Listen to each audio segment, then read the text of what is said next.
the La Crosse Public Library Archives presents Dark La Crosse Stories, a series in collaboration with the La Crosse Tribune. Dark La Crosse is a suite of programs that feature the seedier side of La Crosse history and also include a downtown walking tour, a trolley tour, and an annual stage production with new content each year. There is a Buddhist adage that states, "There has to be evil so that good can prove its purity above it." In other words, our darkest nature is all around us and it cannot be avoided. La Crosse, Wisconsin has been around officially for 165 years, starting in 1856. In that time, we have accrued our fair share of citizens who have succumbed to their darker purpose. Greed, lies, murder, lust, vice of all varieties have touched the soil here on the banks of the Mississippi. This was La Crosse at the turn of the 20th century. Not the graceful green park with lovely shade trees and quiet walkways that we have today. No, instead, a muddy, congested confusion of railroad tracks, wagons, riverboats, and characters of all types. While there was more than one steamboat landing in the early days of La Crosse, the main levee area was located on Front Street at the end of State Street, where Spence Park is today. It would be another 10 years or so before work would begin on dredging the river channel and developing a park during a cultural and political period called the Reform Movement, named for the widespread progressive era in local and state political and social movements. Under La Crosse Mayor Dr. Wendell Anderson, many local changes took place, beginning with the formation of a citywide park system and cleaning up the riverfront, a water supply filtration system, and other upgrades in city-provided services. Anderson is credited with a long-term vision of the park system in La Crosse, and the bandstand in Riverside Park was constructed in his memory at the beginning of the Depression era. In the meantime, though, at the turn of the 20th century, this area continued to be a perfect breeding ground for all manner of scoundrels and ne'er-do-wells. Just up the street, another area of town was also ripe for cleanup by the Reform Movement activists. Welcome to Pearl Street and the Red Light District, operational in La Crosse from 1850 to around 1915. As you look up the gaslit lane of Pearl Street, you would have seen the workings of one of La Crosse's biggest industries, prostitution and brothels. Even when La Crosse was in its infancy in 1857, a vigilante group of 150 persons strong, according to the newspaper accounts, burned down 2 brothels and almost burned down another 2 if the residents of such establishments were not gone by sunrise. And yet, the industry persisted. In those years, lumber was king. Hundreds of young men came and went from La Crosse on massive rafts of timber and lumber. These were young and unruly men. Gambling, drinking, and visiting brothels were their main choices for recreation. The river town of La Crosse provided those in spades.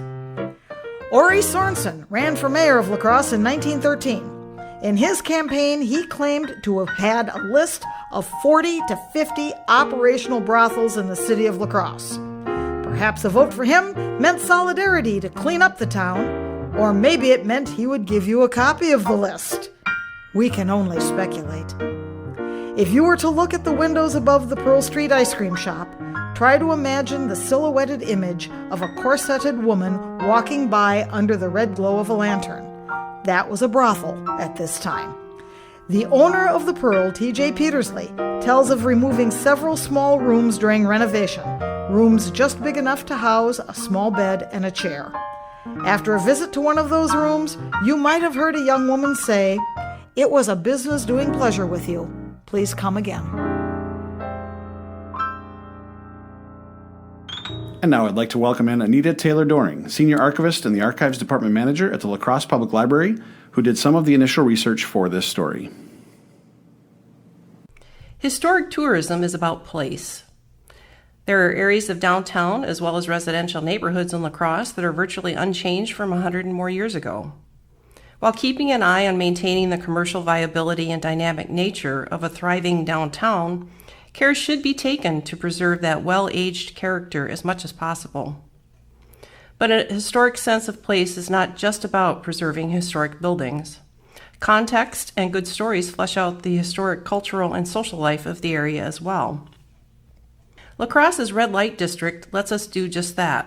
We compare the physical place with stories. La Crosse in the 19th century was indeed described as an open town where open solicitation in the district was acceptable. Various efforts over time to crack down on prostitution and vice were sporadic at best. According to oral history sources, the red light district in La Crosse was centered around Pearl and 2nd Streets and bounded by 2nd Street to J to Front and King Streets.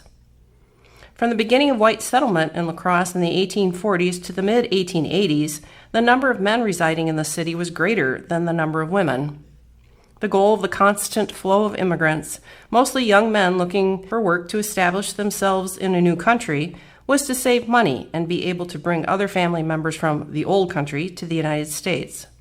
Entertainment for some meant cards, liquor, and female companionship, while others shunned this lifestyle. Single women had few opportunities for livelihood, but owning and operating a boarding house was a common and acceptable way for women to be financially independent. It fit into the 19th century idea of the gender norm of women taking on roles of domesticity, taking care of the home and providing meals. Most brothels were an extension of this idea and were run by a madam, often with a small staff. The red light districts across Wisconsin were systematically shut down in the early 20th century after more aggressive invocation of the state's Lindley Law, a legislative attempt during the Wisconsin Progressive Reform era to rid the state of social evil by empowering district attorneys or just plain citizens to blow the whistle on vice. Between 1914 and 1915, the 3 largest brothels in La Crosse were forced to close for good, thus ending the segregated Infernos of Sin district. This era of reform also led in a few years to Prohibition, a fight in Wisconsin that predates the state constitution of 1848.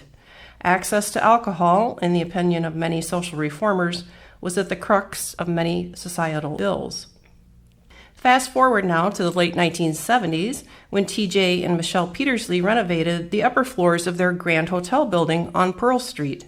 They found that the space was carved up into many little rooms, just big enough for a bed and a chair, typical of a brothel, boarding house, or a cheap hotel.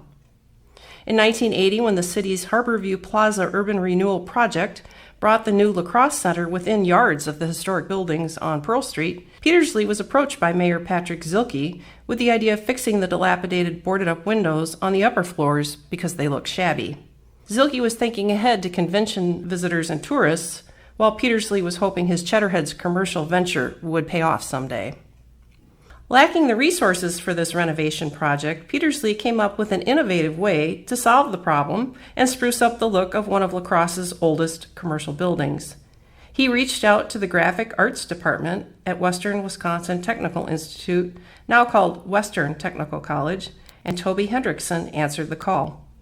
Hendrickson and instructor John Severson enlisted the help of 20 commercial arts students to copy portraits of people from the past onto plywood paneling using silkscreen paint to create mini murals for each window. The finished artwork was sealed with several coats of liquid plastic to protect them from the elements. In 1992, the Petersleys repainted the characters and added splashes of color to the historic window hoods. The historic renovation of Pearl Street was well underway and continues to be the cornerstone of La Crosse's cultural history tourism. Petersley in 1996 was quoted as saying, "We've had a dozen tour buses stop and walk through the shops. That never used to happen. Before, the only buses were bachelor parties." Historic Pearl Street was no longer a home to a biker bar and a head shop. It had matured from a physically dilapidated and socially rough area into an historically renovated, family-friendly destination, a place the tourists are drawn to. Even President Joe Biden made time for a quick stop to do business at the Pearl Ice Cream Shop when he visited La Crosse in the summer of 2021. Thanks for listening.